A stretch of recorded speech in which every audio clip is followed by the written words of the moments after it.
Assalamualaikum warahmatullahi wabarakatuh dan salam sejahtera untuk kita sekalian.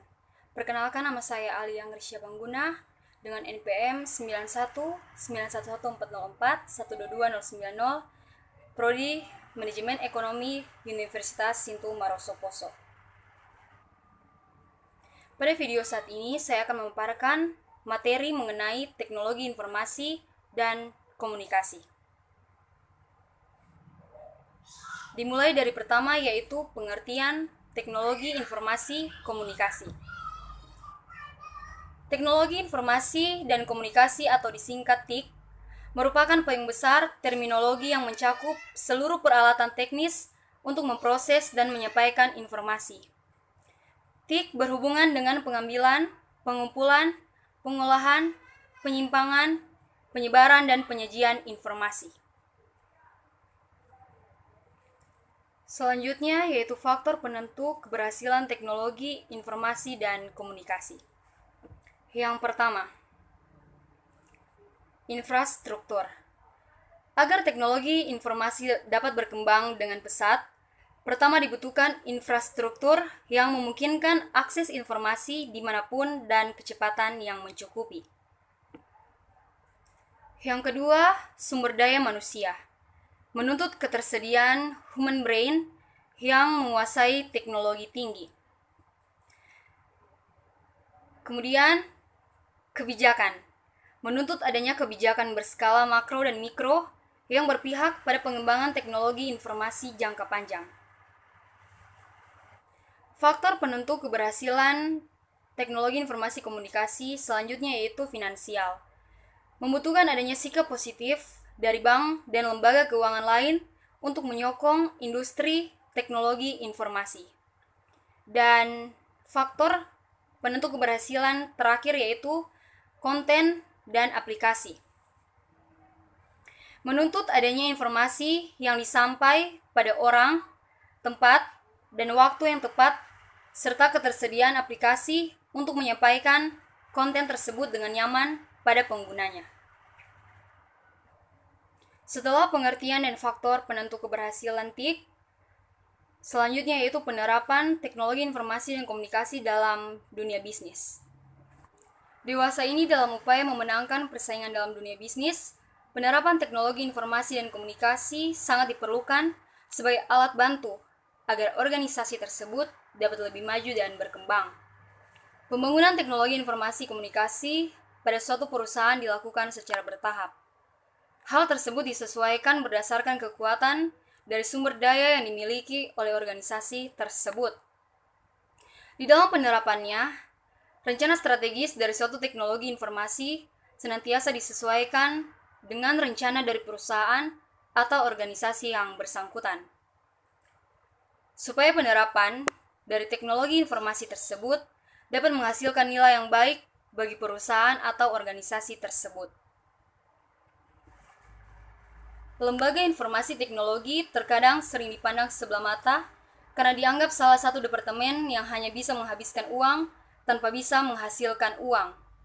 Hal seperti itulah yang seringkali menjadi problematika tersendiri bagi lembaga informasi teknologi pada perusahaan atau organisasi.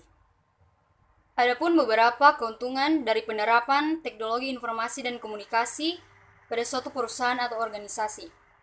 Di antaranya yang pertama, semua sistem yang tadinya bersifat manual pada perusahaan atau organisasi berubah menjadi otomatis, sehingga dapat mengurangi biaya untuk tenaga kerja dan lain-lain.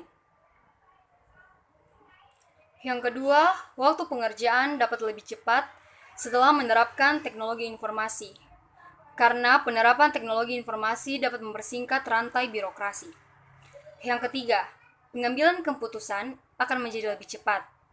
Hal ini disebabkan dengan adanya teknologi informasi, maka data yang diperlukan agar cepat diperoleh.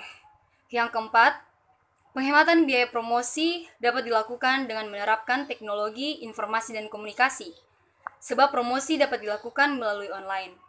Selain itu, para konsumen juga akan dapat melihat profil perusahaan atau organisasi. Dan yang terakhir, yang kelima, dengan memanfaatkan teknologi informasi, maka akan lebih mudah terintegrasi di seluruh kantor atau cabang perusahaan, tanpa harus mengunjungi cabang secara satu persatu. Kesimpulannya adalah, dengan menerapkan teknologi informasi komunikasi di dalam suatu perusahaan atau organisasi, akan mampu menghemat biaya dalam semua aspek seperti tenaga kerja, proses, pemasaran, bahkan manajemen. Selain itu, keuntungan lain yang diberikan adalah dapat mempercepat perkembangan perusahaan dengan meningkatnya margin pada perusahaan. Kemudian bagian yang keempat, apakah bisa UMKM di Poso mengimplementasikan teknologi informasi komunikasi dalam bisnisnya? Tentu saja bisa.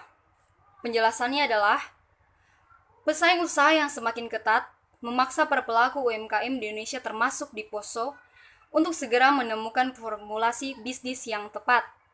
Walaupun termasuk sebagai bidang usaha yang tangguh, pelaku UMKM perlu mengupgrade strateginya agar dapat bersaing di era keterbukaan pasar global seperti sekarang ini. Produk yang berkualitas dengan strategi pemasaran yang tepat. Di zaman keterbukaan informasi seperti sekarang, tak sulit untuk memperkenalkan sebuah produk UMKM kepada halayak yang lebih luas. Teknologi informasi yang dimanfaatkan melalui berbagai platform bisnis dapat menjadi sarana branding yang ampuh. Yang diperlukan hanyalah mengoptimalkan aset digital yang digunakan sebagai alat pemasaran. Antara lain, yang pertama website. Sebagai pendukung teknologi informasi, website ibarat kantor yang menjadi etalase produk yang dipasarkan secara online. Website dikelola secara profesional, dapat menjadi pintu masuk bagi konsumen kelas kakap untuk menemukan produk UMKM. Yang kedua, sosial media. Sebagai salah satu instrumen pemasaran yang serius, sosial media perlu dimanfaatkan oleh para UMKM. Jumlah pengguna sosmed yang semakin meningkat bisa menjadi lahan yang efektif dalam menemukan potensial. Yang ketiga, platform bisnis otomatis. Platform seperti Distribution Management System atau DMS menjadi pilihan yang tepat bagi pelaku UMKM. Sistem ini dapat dimanfaatkan untuk melakukan proses pesanan, penjualan, pembelian, pengelolaan stok, dan pencatatan. Kemudian yang keempat, yaitu memahami sewa pasar. Sehebat apapun produknya tidak akan berkembang tanpa memahami selera pasar. Lagi-lagi peran teknologi informasi sangat diperlukan di bidang ini. Pelaku UMKM dapat memanfaatkan berbagai platform pasar digital sebagai sarana untuk meriset tren dan perkembangan yang di tengah digandrungi oleh konsumen. Yang kelima, yaitu melakukan branding digital. Salah satu cara branding yang paling mudah dilakukan adalah melalui platform digital. Branding erat kaitannya dengan strategi pemasaran, dalam hal ini digital marketing. Yang keenam, yaitu promosi. Promosi secara digital juga lebih tepat sasaran, karena bisa sesuaikan dengan target pasar dan dipantau secara langsung hasilnya. Dan yang ketujuh yang terakhir, sajikan konten yang menarik. Konten yang baik juga dapat menjadi salah satu pintu masuk konsumen potensial menuju funnel bisnis yang diterapkan.